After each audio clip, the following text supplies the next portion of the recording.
Right, hello everyone, thanks for clicking on my YouTube channel.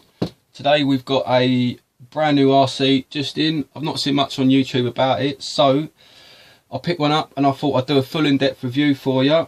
We'll start off with some of the basics. The length of this vehicle is, well, let me tell you what it is first. It's actually an FTX Mauler.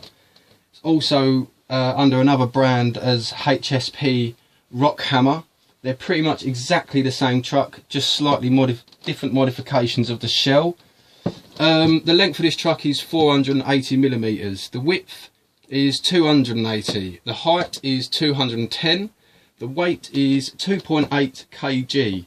The wheelbase is 350mm. The gear ratio is 1:48. The tyre diameter is 140mm. Quite large tyres on this. Wheel diameter is 54mm, actually classed as a 2.2, so they're quite big wheels. The ground clearance is 84mm. Some of the other features it has a 2.4 GHz radio system, a waterproof 45 amp 2-in-1 speed controller, a waterproof axle mounted 9 kg steering servo, yet to be tested, who knows, it might be good, it might not. It comes with a brushed 540 sized silver can motor. It says it's torque tuned, we'll see about that. Standard battery is a 7.2 milliamp 7.2 volt 2000 milliamp nickel metal battery.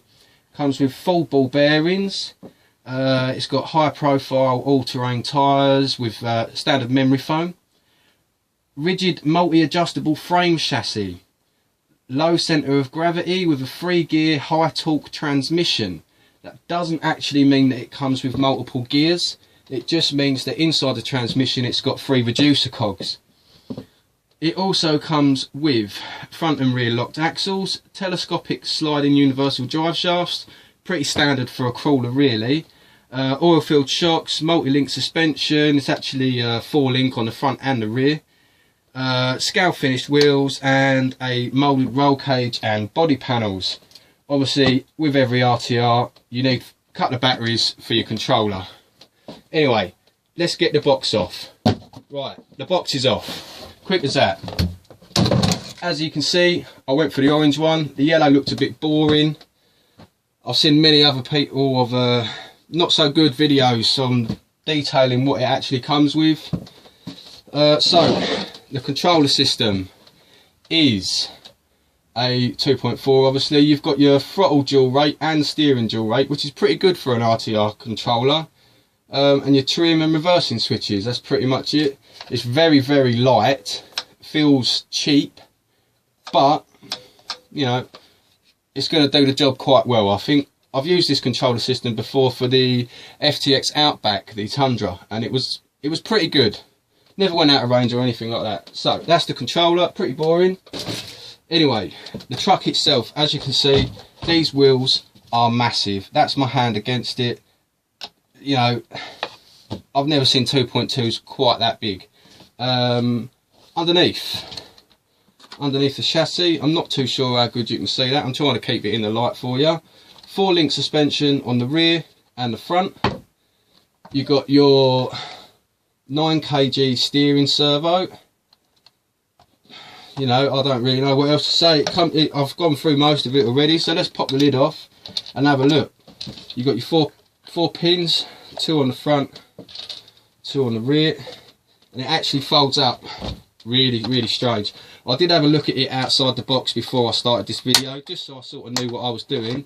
The back's very finicky to get off, as is the front, because the shell itself is actually bolted to the chassis on, if I can do it, a pivot system.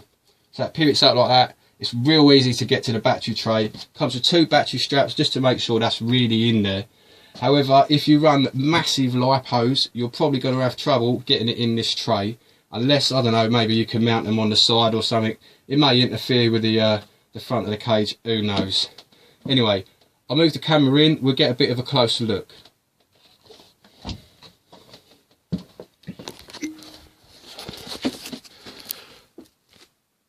Alright, so here we go. Sorry if the it's a bit blurry, but so you've got your Your standard nickel metal battery there.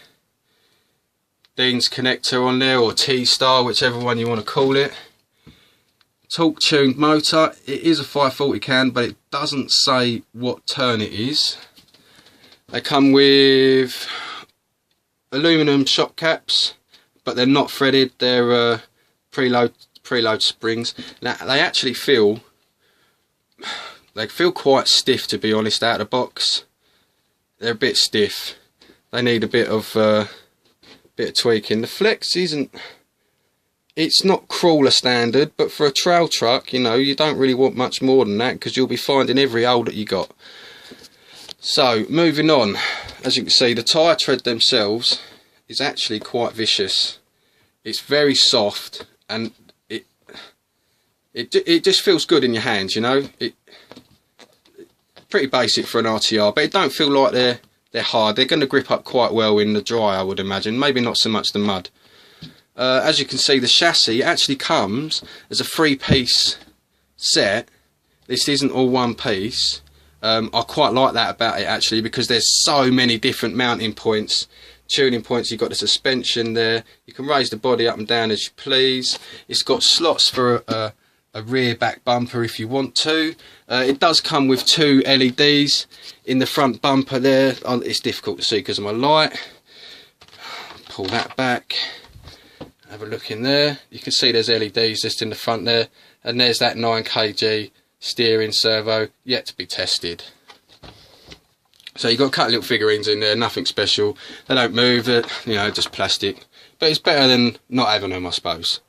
Anyway, the gears, I actually love this gearbox because it comes with this big protective shroud. And when you're out in the woods and you're crawling and you're trying to bounce up rocks and things, you're likely to get stuff to flick up in here. It's not fully sealed, but it's definitely better than not having that there at all. And it helps to keep your fingers out of the way when you're picking it up or whatever you're moving it around. So here's the ESC, 45 amp it says. I don't know much about it. I know the Outback ones burn out very fast, but then I feel that they're massively overgeared for the size of the wheels.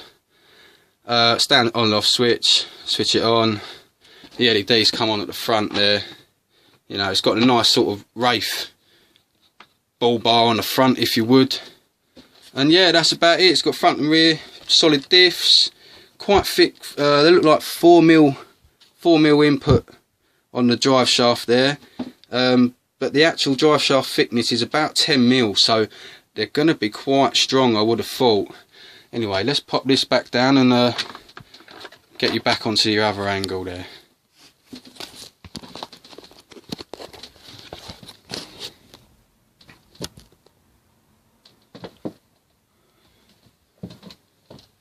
Right, put the shell back on. This is fiddly, the shell is really fiddly, but once you've got it, she's on, good to go. Right, so that is my review of the FTX Mauler. I'm going to take her out tomorrow with the boys. We'll see how she goes. I'm sure I'll get some video for you, and then when I've finished, I'm going to do another video just to see, you know, let you know what I think's really good about it, let you know what I think needs upgrading, because we all upgrade our RCs. We don't like them straight off the shelf. They're pretty cool for the first use. That's when you find the kinks and you want to start ironing it out, getting it to exactly how you want. I'm probably going to take some of the stickers off as well, because mine was obviously on the shelf or something. It's come with all the stickers on it. I'm sure some might not, but I don't want so much stuff on here. I don't like the FTX stickers. I'm going to pull them off. I might put some of my own on in the future. I'll probably go with a spray job. So that's my video. Thanks for watching. If you're interested in seeing the running video, make sure you subscribe, and I'll get that video up as quick as I can for you. All right. Cheers. Thanks for watching.